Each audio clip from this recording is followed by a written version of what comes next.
Pengadilan Tindak Pidana Korupsi pada Pengadilan Negeri Jakarta Pusat gelar sidang lanjutan dugaan tipikor dengan terdakwa Tamron selaku komoditor pasif atau pemegang saham dari JV Venus Inti Perkasa, Senin 25 November tahun 2024.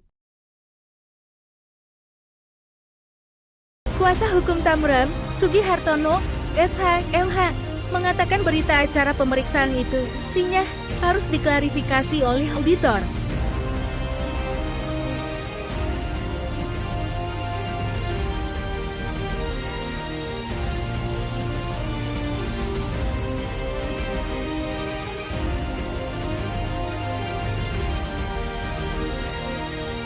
Sugihartono, SH, mengharapkan bisa mendapatkan satu kebenaran yang sifatnya material, sehingga untuk kepentingan penegakan hukum juga.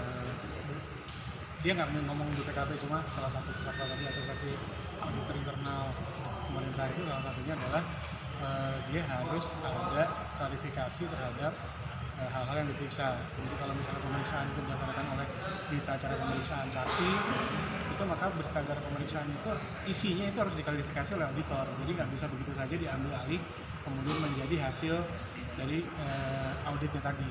Jadi itu kita perlu menjelaskan bahwa dalam view kita sepertinya ada beberapa hal yang tidak cocok lah di hasil pemeriksaan BPKP yang kemudian menjadikan dasar untuk menghitung kerugian negara di perkara ini.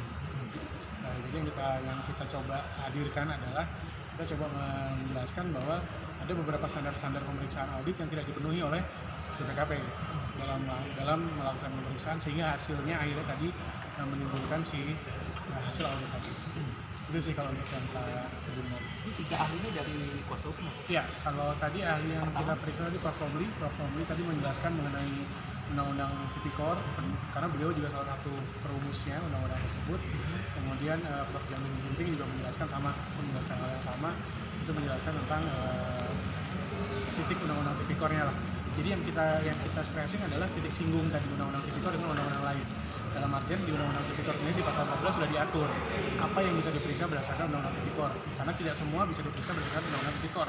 Karena tadi ahli juga menjelaskan kalau misalnya tidak ada pasal 14 maka si Undang-Undang Tipikor ini jadi undang-undang keranjang sampah, semuanya bisa masuk ke sana. Nah, kenapa ada pasal 14 itu untuk menegaskan mana yang bisa diperiksa oleh Undang-Undang Tipikor, mana yang tidak. Asal presiden Undang-Undang Tipikor? Iya, soal Undang-Undang Tindak Pidana Korupsi. Jadi itulah yang ahli yang dikatakan hari ini. Jadi untuk memberikan pembatasan-pembatasan di mana yang bisa diperiksa berdasarkan Undang-Undang Tipikor, mana yang ada undang-undang khusus yang mengatur. Jadi sifat melawan hukum di undang-undang itu ya harus dibuktikan per undang-undang khususnya. Tadi yang disebut bolak-balik adalah lex spesialis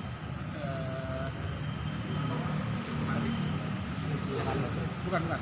Jadi ada istilahnya lah pasal 14 tadi, bahwa dia hanya betul-betul mengatur mengenai apa yang bisa diperiksa oleh undang-undang. Itu sih intinya. Kalau yang tadi Pak Sudirman itu masalah PDP itu apa tuh? Pendidikan? Iya, jadi tadi kan dijelaskan oleh Pak Sudirman ini kan sebetulnya mantan auditor dan dia ahli dalam audit keuangan negara. Jadi dijelaskan kalau misalnya audit keuangan negara itu seperti apa, kemudian keuangan negara itu seperti apa.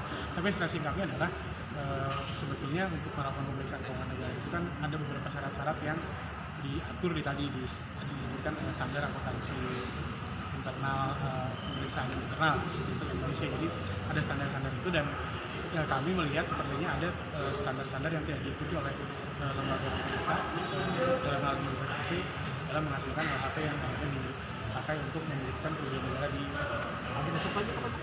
Agenda selanjutnya hari Kamis kita ada pemeriksaan 6 ahli, kemudian nanti hari Jumat ada pemeriksaan 3 sampai 4 ahli. Dan harapannya Kita bisa dapat satu kebenaran yang sifatnya material, sehingga ya untuk kepentingan semua, untuk kepentingan penegakan hukum juga.